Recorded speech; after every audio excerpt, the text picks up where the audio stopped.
Now you can, but we have to do something else before we get started. We have to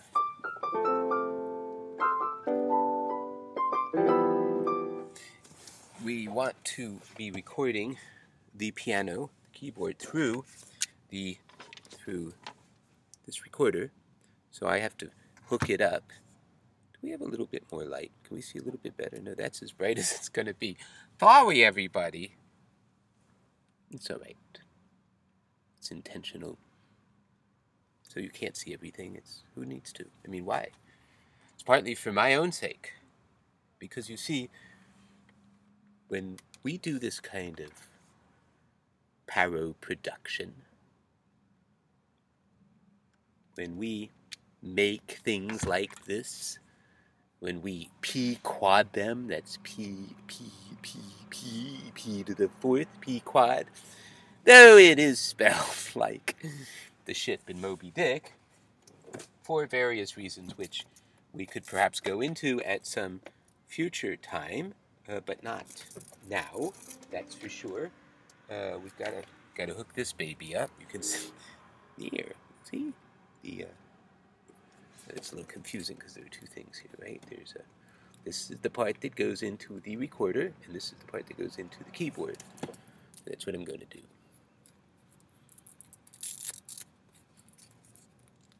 See, I find it good for me to not see my eyes. Eventually, I'm just not going to pay any attention to the screen. Okay, well, it's not that's not entirely true. My attention will become peripheral, will be definitely peripheral and secondary.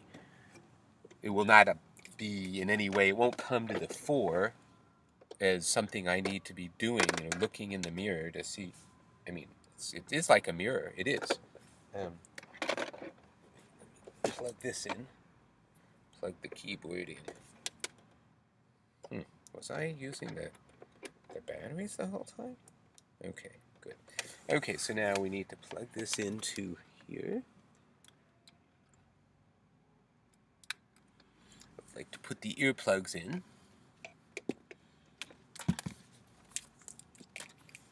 My earplugs in. These blue earplugs. Indigo earplugs. Okay, so you gotta turn this on. And why is it so loud seeming? Oh, I know why.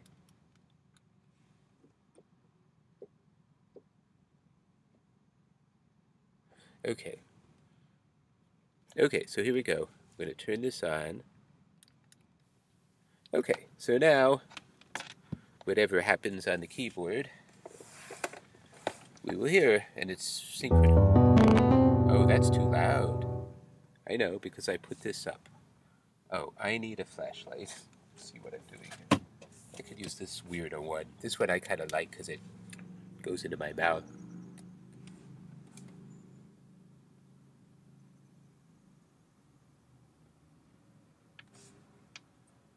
Anyway, we need this to be about the O. Now it should. I'm trying to see, if you're interested, you techie people.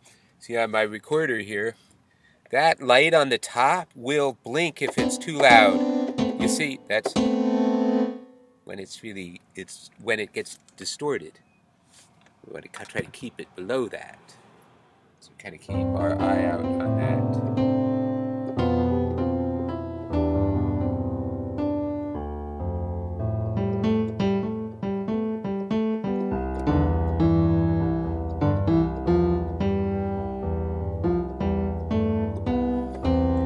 So you might be wondering when the hell I'm going to get that thing out of the way. That thing right there. That. I think it's time. Don't you? Let's get it out of here. Hello.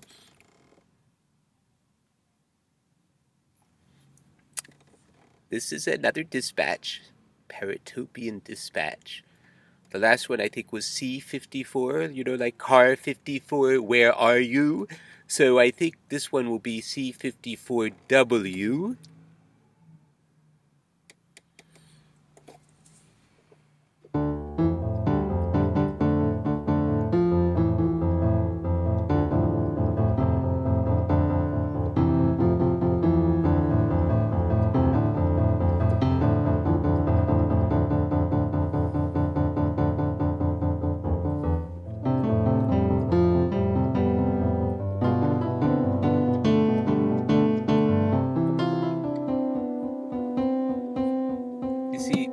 this doesn't work as well. I know. I've got to get through my head that this setup is not as good with the FaceTime camera. Oh, you know, yes, and the only one, oh, I know what it's all about. It's all a techie reason why I'm using what I'm doing. And you know what? You don't need to know. Just take my word for it. That I've just discovered that it's not exactly the way I want it to be, but at this point, there ain't a great point in changing it. Oh, I know that there's something that I can do, though, that will help. I know now. Ah, you see, okay. And we're going to just make this as big as possible. Right, and this we want this to be the background so that it's white. It's very light colored. That's what we care about. Let's see, make it be big. That's it. That's the background. Now we're going to go back to this. There we go. Okay, that's giving more light. Let's turn down the metronome. Will you stop it? I do that with some frequency. Okay.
Muzak. M-U-S-E-Z-A-K. Acronymized as MZ or MZ. MZ. Muzak.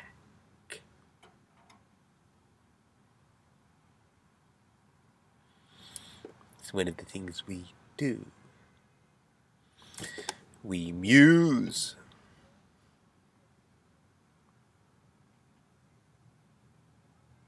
We seek the muse,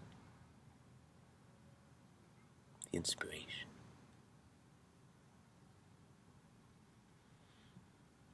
You may start out standing, proud to steal her anything she sees. The muse we're talking about. You may start out standing, proud to steal her anything she sees.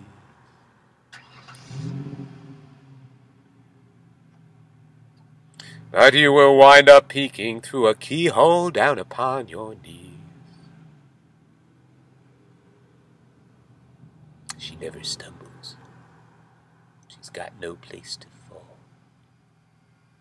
She never stumbles. She's got no place to fall. She's nobody's child. The law can't touch her at all.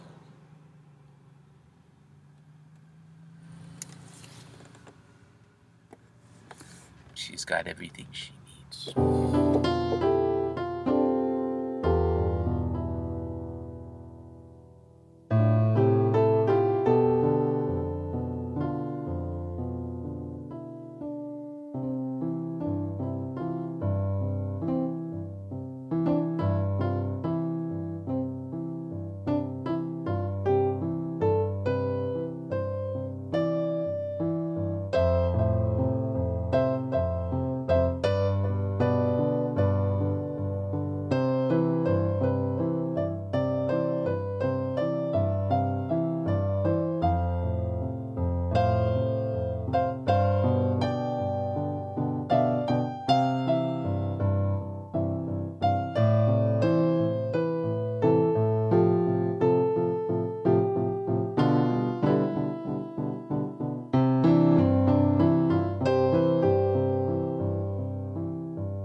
So I wonder how Fox News is covering this thing that's going on in Ferguson, Missouri. I was in a coffee place this morning that had CNN on with Wolf Blitzer. He seems to be doing an admirable job of portraying things the way people in charge want them to be portrayed.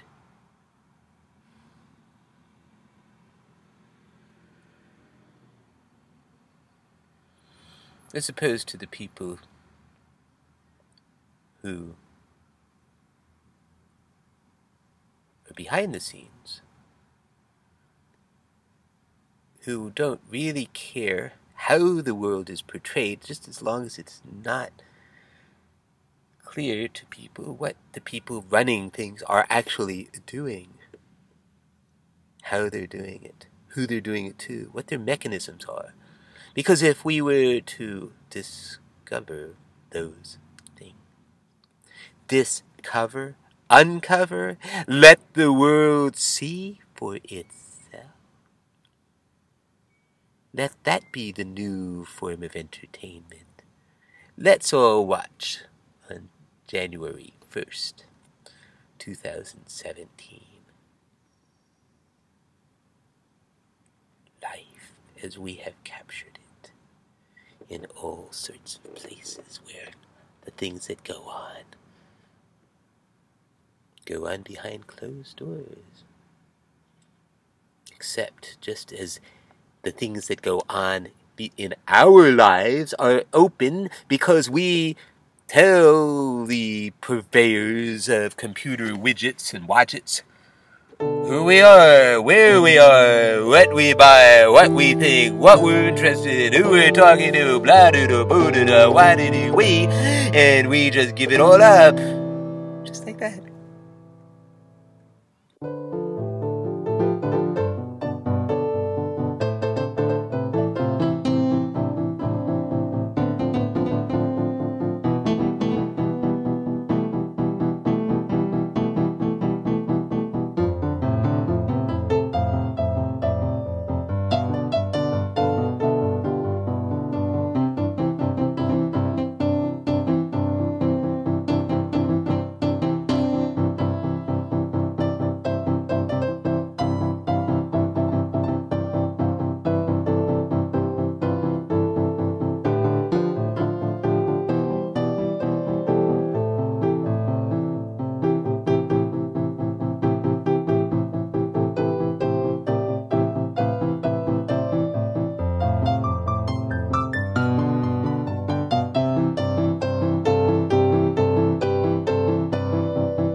Well, you see, the problem is that we have a little bit of a failure to communicate.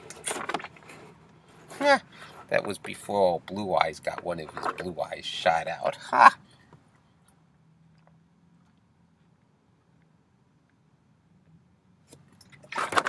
It's a good thing they got it right the first time. Otherwise, they would have had to shoot out his other eye. I mean, I don't know. Why would anybody think it's worth it? I don't know. I mean, I guess if you have the opportunity to play Cool Hand Luke, you gotta be ready to give up one of your eyes. It's just one of those things, you know?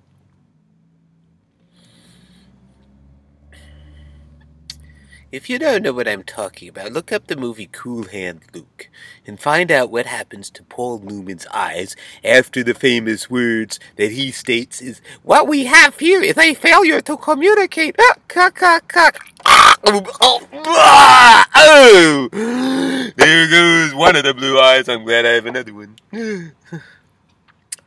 I still am wondering how much they had to pay that guy to do that. I don't know.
Hey, have you ever tried to dance to Tchaikovsky's Violin Concerto? Will you stop? Okay, thank you. It's very tricky. Believe you me. You could tell by the way the music goes that he was not happy with it. He was not happy with a lot of his stuff. The thing about Tchaikovsky, and I'm speaking a little conjecturally, I'm not saying I'm a Tchaikovsky historian, but I'm pretty sure this is right. I did learn a little bit from Andrei Previn about Tchaikovsky. And Previn, he threw out the story that's probably apocryphal, i.e. bullshit, about Tchaikovsky going and being told by his fraternity that he had to kill himself because he was a homosexual. Not a metrosexual, mind you, a homosexual. And I think that actually probably is true that he was, but he was married, and I'm pretty sure, and it wasn't cool to be homosexual, even, quietly. And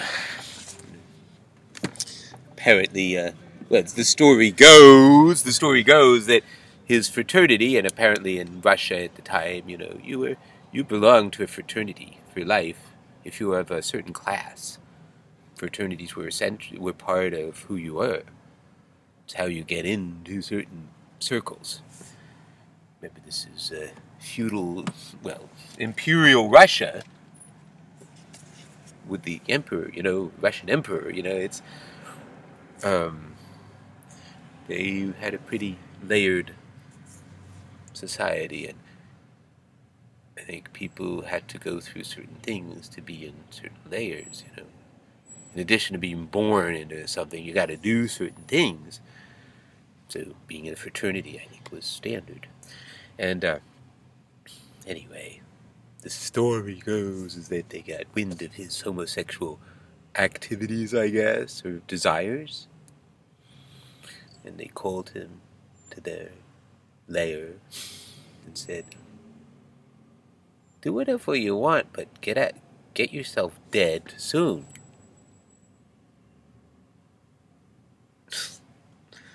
Or what? I don't know.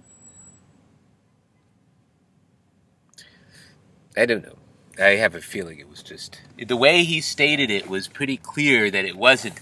He didn't believe that it was, authoritatively sourced here. It's kind of fun to, think of. Well, he wrote music. Tchaikovsky wrote music that was very emotion engaging, gets your emotions going. Passionate. The Pathétique Symphony, which doesn't mean pathetic, it means full of feeling.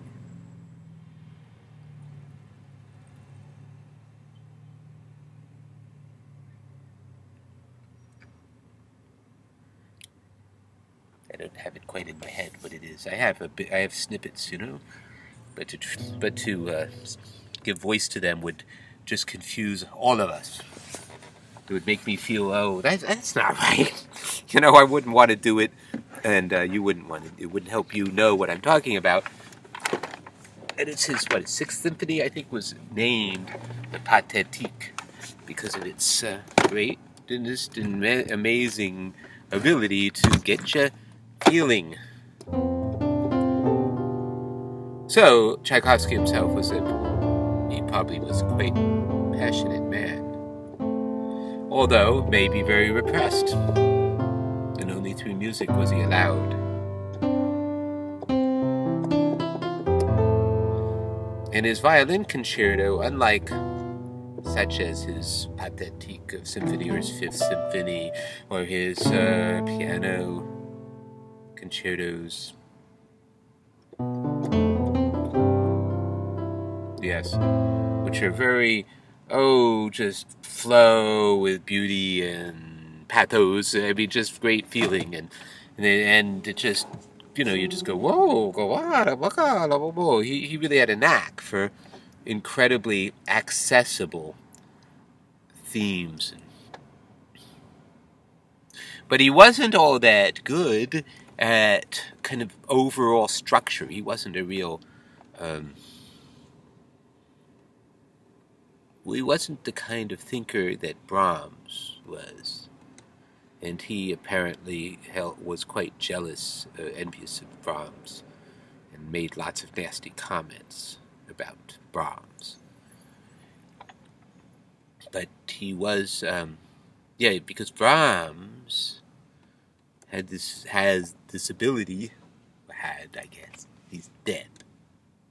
So you see, that's what happens to you if you let your beard grow and your hair grow and you compose music all your life, you die!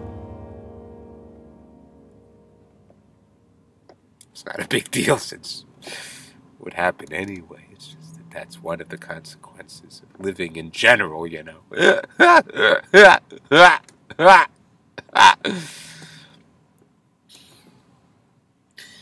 But Brahms had this ability to build like structures of sound. Build on top of it. Da da da da da da da da da da da bum bum bum bum bum bum, which I know doesn't in any way give you any sense of the structure.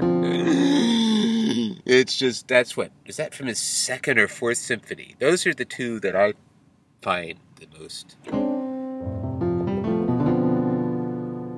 engaging of his symphonies.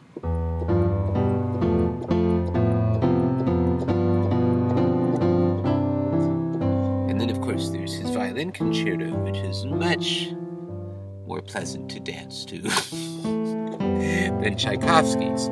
Which is not to say I would rather dance. Well, yes, I would, because it's easier.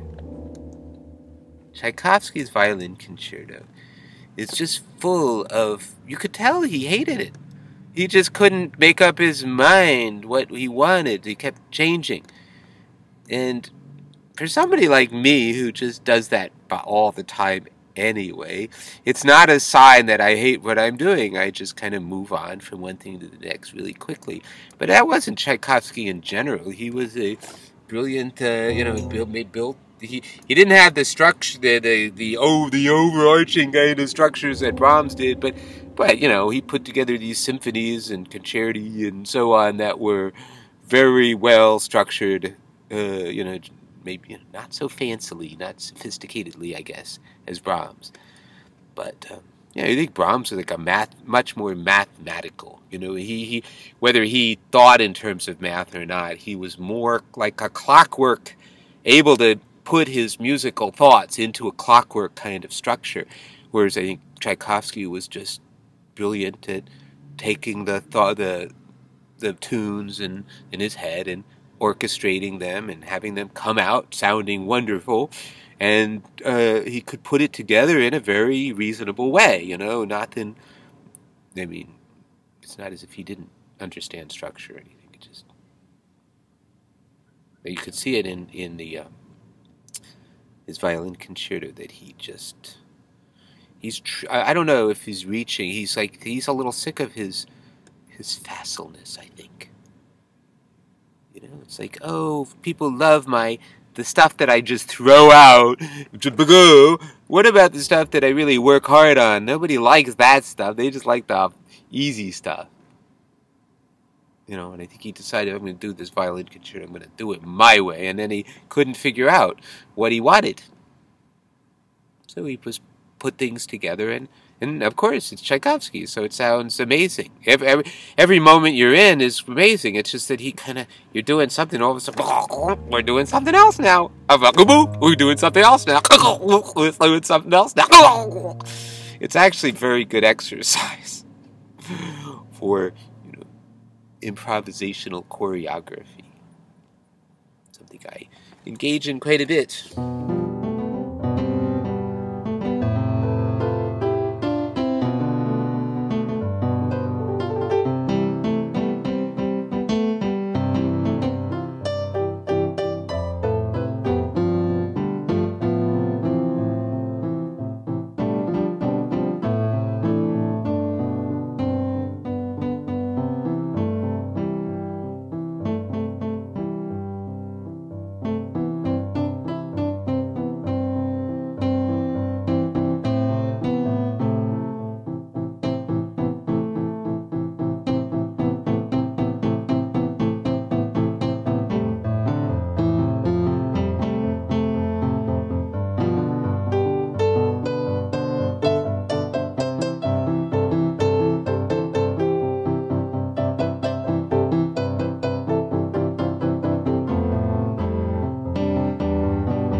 could just get off of the LA freeway without getting killed or caught. Down the road in a cloud of smoke for some land that I ain't bought.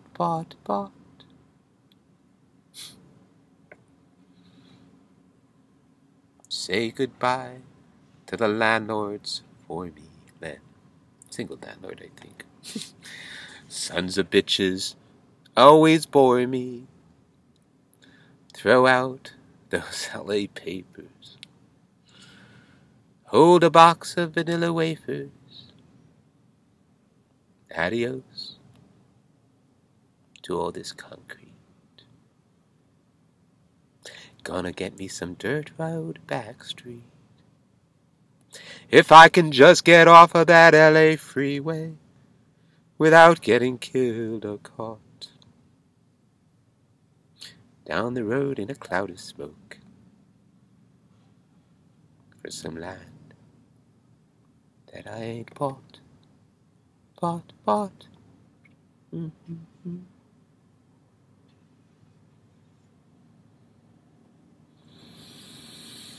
It's Jerry Jeff Walker. Who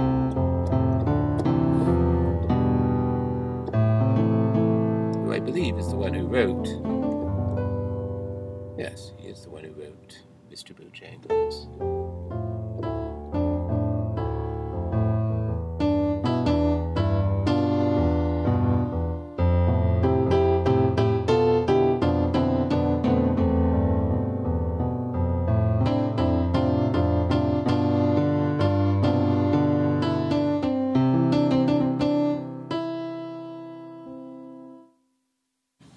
I could be a Mr. Bojangles, except I don't drink. I don't get drunk. I do drink, actually. I'm gonna have some. Now that I've said I don't drink, I'm gonna get out my Jack Daniels and have some.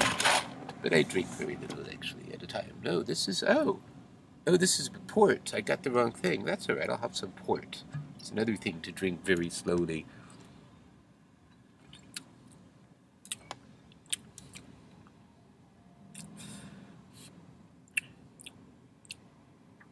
Pretty good. I just take enough to like coat, my mouth. But I have to say, I like the Jack Daniels a lot better. Well, the port is sweet. Jack Daniels is not sweet. Well, come on, where are you, Jackie baby? Where are you? I'm gonna die without you. I thought you said you're not an alcoholic. I'm not. I'm just kidding.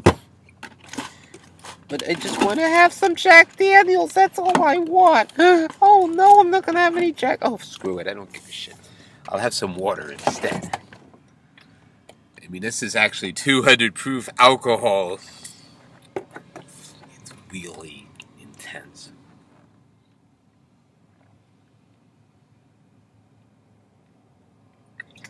Whoa!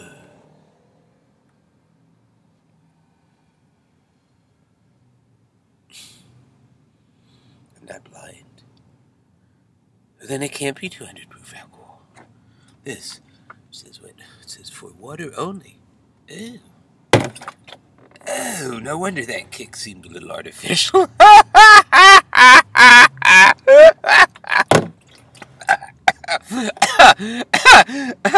I was thinking like I'm gonna heal like a really pow because this is 200 proof alcohol, and then I'm a little worried that I might get blind because I've heard that happens, and I really don't want that to happen. But I figured I had, I'm kind of like Jim Morrison, had to find out for myself, The guy was a little obsessed, This is the end. My only friend, the end of everything, there is the end. I'll never look into your eyes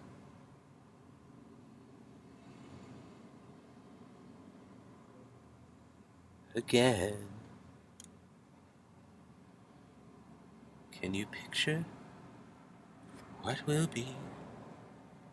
Excuse me. So limitless.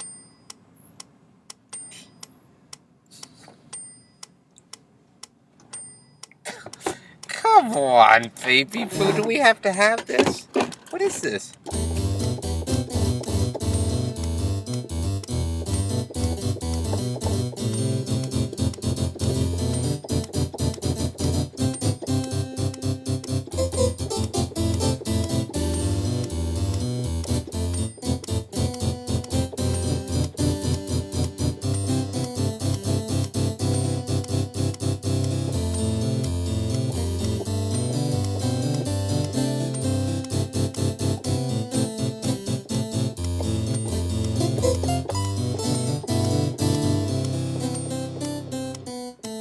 How did this get completely changed? Just turn it off already.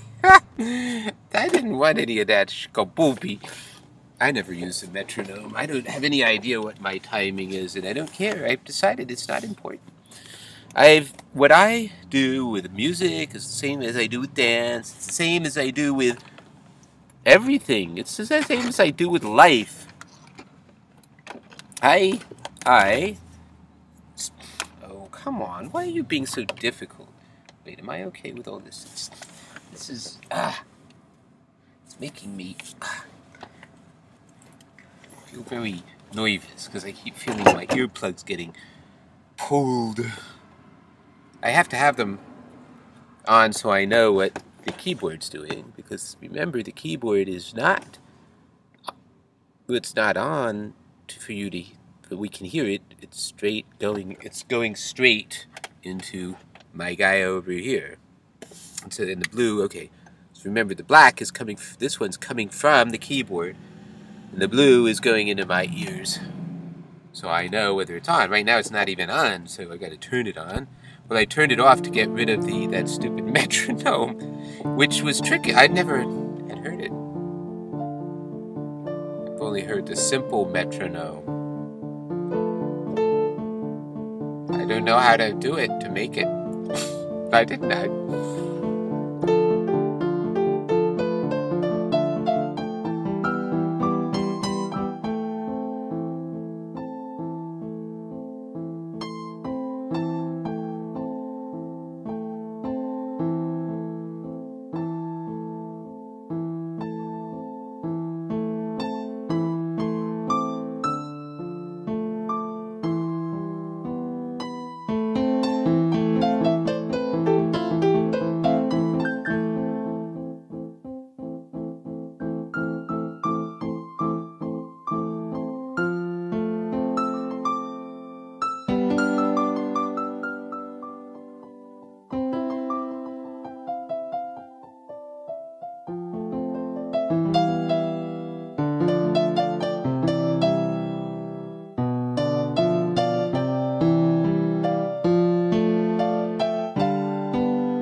music.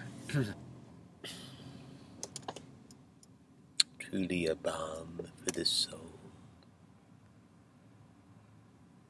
When I was younger, I wanted to just be able to play. Not necessarily to play in a band.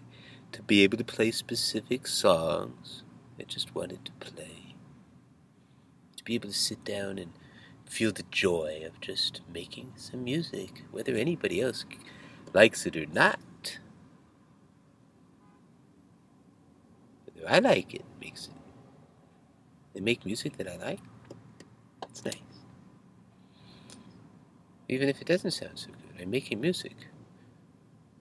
That's what I wanted to do, and I wanted it to seem effortless, like people that I knew who just had that talent, you know. Just play. Just naturally.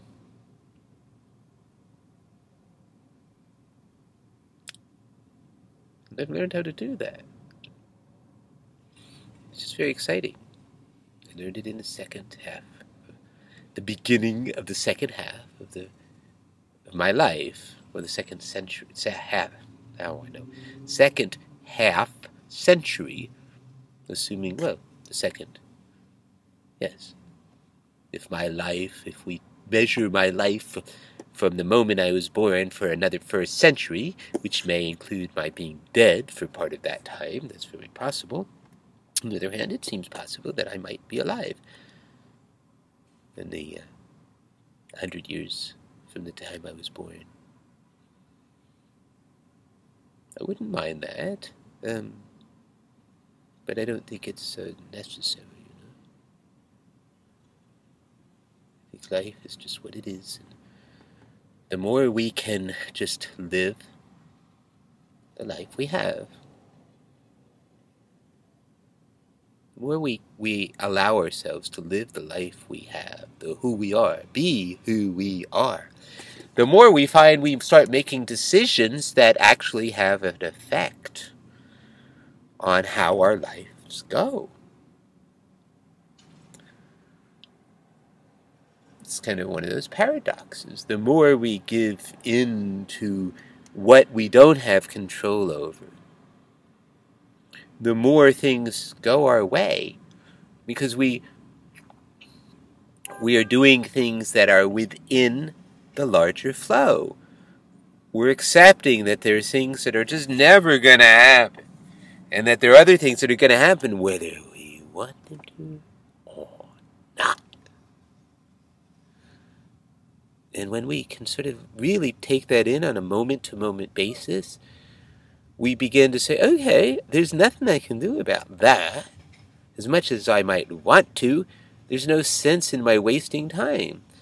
It is probably a good way to spend time to consider why you want to get back at that person. And it's a good use of time to work it through and say, oh, well, okay, I guess I could get back at that person, but it's not going to help me. There's a good chance it'll backfire. The person won't even understand that I got back at him. And maybe if he's got certain power, you know, he's got certain connections, money, you know, he belongs to a group of people who know how to take care of their own and show other people who's boss. You know, you mess around with people like that and you're liable to get hurt. And it's not, you know, it's not worth it.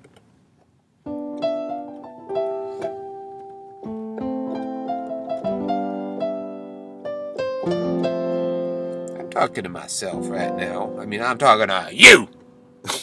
You, the person that I see on the screen right now. I'm not talking to you, the listener. No, I am talking to you, the listener. I'm thinking about you. I'm thinking about the many people that I've met. And I'm thinking about the fact that now I've learned how to talk to people in general. And what I do is I work to have somebody in mind, or people in mind, as I'm talking. I don't do it all the time anymore, but it was very helpful. And it still is. when I want to talk about something that is general, it's different. It makes a big difference if I'm talking to a teenager versus somebody, say, my age. It's very different if I talk to a male who's my age versus a female who's my age. And it makes a difference if I'm talking to a male who's my age who is living in the mountains of Syria as a refugee, or if I'm talking to a male who lives in an upper crust neighborhood in the black section of town, who decides that he likes the way the white guys get rid of riffraff, and so he's going to do it himself. He's going to be a good white boy because he's made it up higher into the hierarchy, and now he can be just like the white bastards who treated the people he's risen above, and still treats people like him. I mean, the guy thinks he's going to call the police on me because I'm dancing on top of my car, listening to music through my headphones, not looking at anybody, being very obviously completely engaged in dancing to the specific music I'm dancing to. And the guy just comes over and says, "The police are already on their way over. I just thought I'd let you know." Oh, thank you. Thank you, sir.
Okay, well, the thing is, it's all about dancing.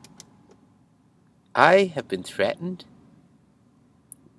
well, twice yesterday, and then once today. Well, once just threatened with the police. And the guy, I said, well, okay, I thank you. At first I was, oh, thank you, fuckhead.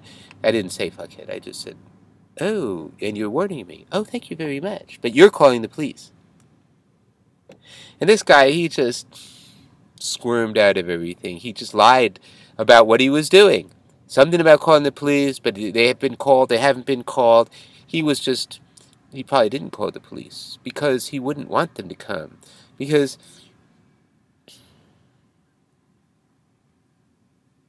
this is a racist town. It really is. And, maybe there are the Uncle Tom type of black people who think that the law is on their side. And if they're, upper crust enough, and they act white enough, and, there are black cops too, obviously, and plenty of black cops.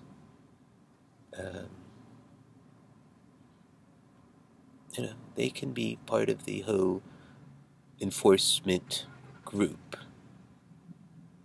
The enforcers. They're the people who own things, who are running things. They're the ones with the big bucks. The big bucks.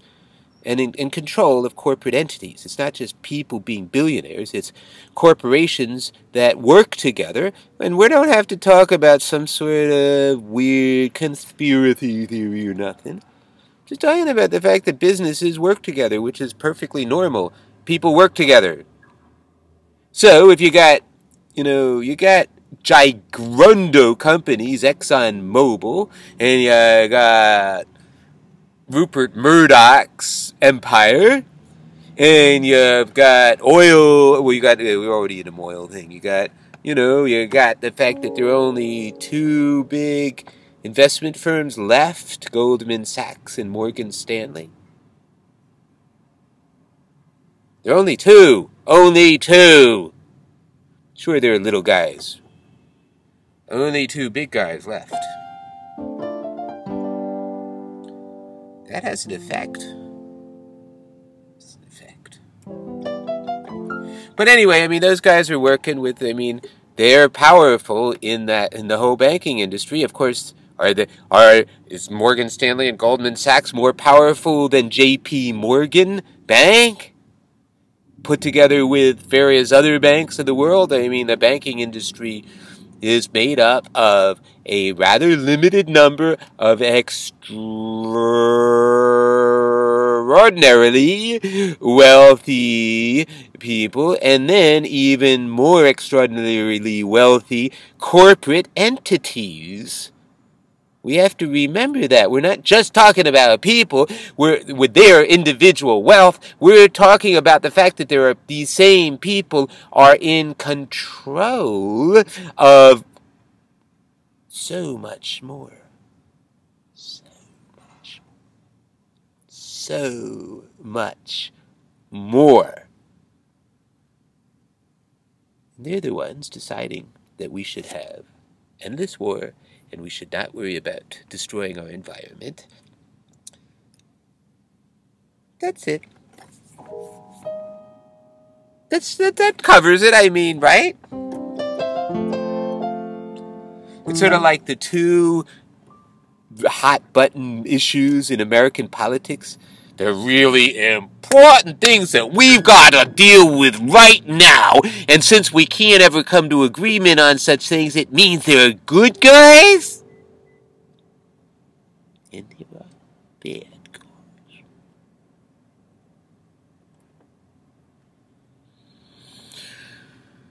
Which is good.